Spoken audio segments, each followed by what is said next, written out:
Você já chegou a se questionar sobre quando seus problemas iriam acabar? Ou você já se sentiu travado diante de um problema sem saber por onde começar a resolver? Todos nós enfrentamos desafios, seja no trabalho, no contexto familiar, desafios do dia a dia, e a dura verdade é que os problemas não irão acabar.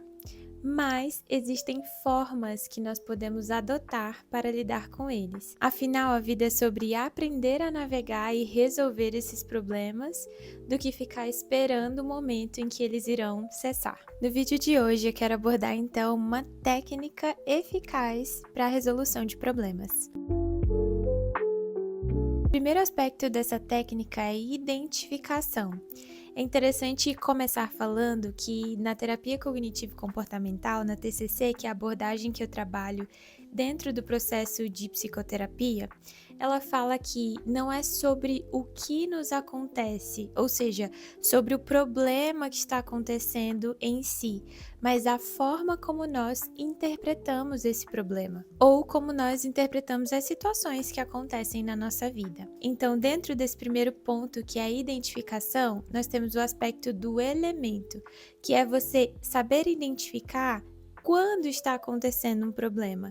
E aí as tuas crenças vão ser o filtro, a lente que você vai utilizar para saber se realmente um problema está acontecendo, quando ele está acontecendo, o que nós pensamos sobre nós mesmos enquanto o problema acontece. Por exemplo, dependendo das crenças que você tem, que são aquelas ideias que você aprendeu a nutrir como verdade na sua vida, às vezes essa crença, que é a lente que você está utilizando, pode te fazer pensar assim: ninguém tem um problema tão difícil quanto o meu, ou não vou conseguir resolver, realmente é difícil demais, não há solução. Já de um primeiro momento, pensar e interpretar as situações que estão acontecendo dessa forma. O segundo aspecto aqui dentro ainda da identificação é a autoeficácia, que é o quanto você acredita que você é capaz de resolver um problema. O terceiro aspecto dentro da identificação é você colocar atenção para não repetir hábitos e comportamentos automáticos diante desse problema.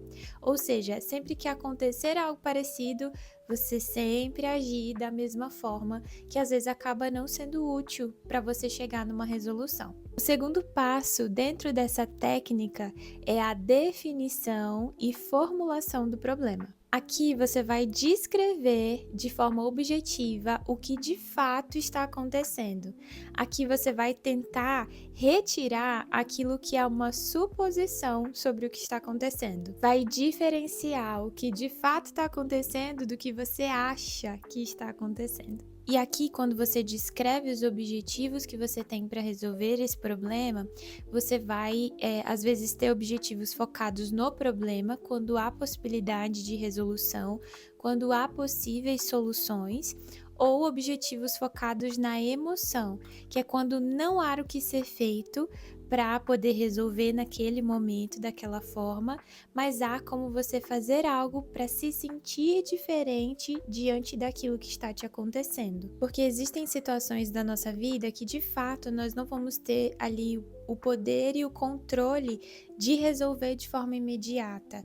Então, nós vamos trabalhar na nossa emoção, a forma como nós estamos vendo a situação, a forma como nós estamos nos sentindo diante daquilo que nos acontece, que a gente não tem controle. Aqui também, dentro da definição e formulação do problema, você vai identificar possíveis obstáculos que você pode ter para essa resolução. Então, você vai descrevendo ali o que pode dar errado, o que pode acontecer de te impedir de conseguir esse objetivo que é a resolução. Se necessário, quando você identificar os obstáculos, você refaz os teus objetivos de acordo com essa informação que está mais clara agora. O terceiro passo para a resolução de problemas é o levantamento de alternativas. Aqui existem 3 princípios que vão complementar esse passo: o princípio da quantidade, o princípio do adiamento ao julgamento e o princípio da variedade. O princípio da quantidade significa que quanto mais possibilidade de resolução de alternativas você colocar ali, maior a probabilidade de você encontrar de fato uma resolução para esse problema. O princípio do adiamento ao julgamento, ele está ligado ao primeiro da quantidade, porque quando a gente vai colocando possíveis soluções e alternativas para resolver os problemas, a gente já vai julgando se aquilo de fato vai fazer sentido, se é uma possibilidade, se vai ser viável. Mas o princípio de adiamento ao julgamento é justamente você deixar as ideias fluírem, sem fazer um primeiro filtro logo de cara se aquilo vai ser viável ou não. E o princípio da variedade é você explorar todas as estratégias possíveis. Então, buscar conhecimento em algum lugar, em algum livro, numa pesquisa, buscar conversar com pessoas que já passaram por esse problema, pedir orientação a quem você confia, explorar diferentes estratégias. O quarto passo dessa técnica é a tomada de decisão.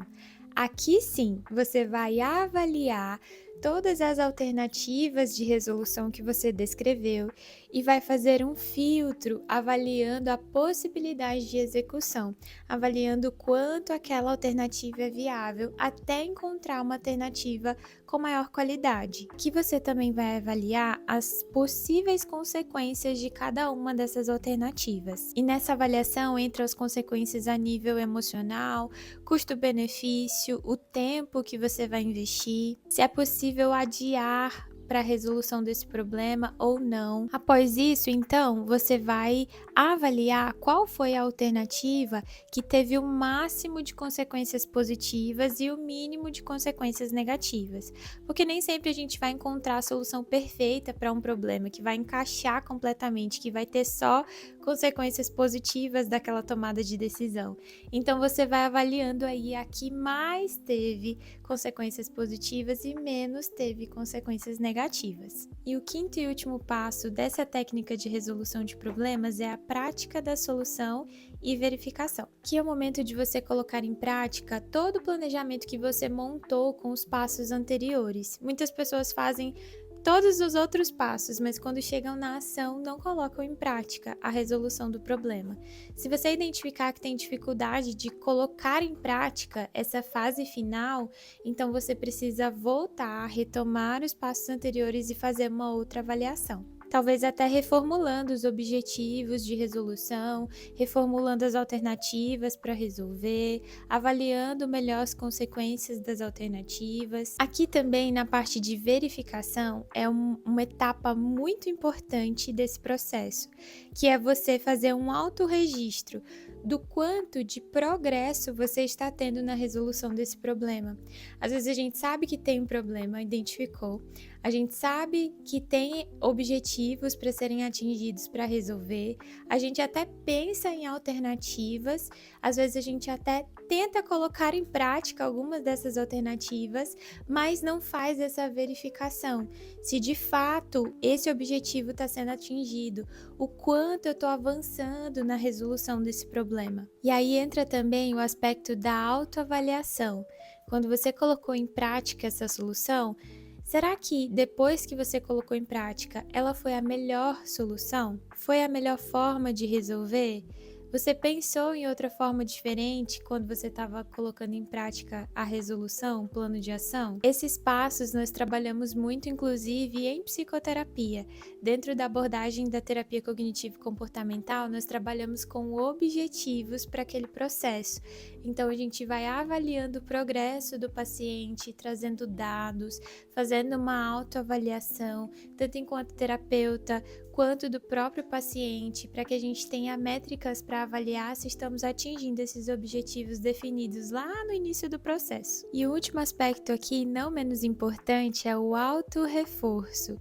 Quando você conseguir resolver esse problema, é você reconhecer isso, se premiar de alguma forma, porque isso vai alimentar a tua autoeficácia, que é o quanto você se sente capaz de resolver os problemas da tua vida. Isso vai ajudar, inclusive, você a se sentir mais capaz, mais preparado para encarar os próximos problemas ou situações que acontecerem. Espero que esse vídeo tenha sido útil para você e principalmente que você consiga aplicar esse conhecimento, essa técnica para a resolução de problemas e faça a diferença na tua tomada de decisão no teu dia a dia.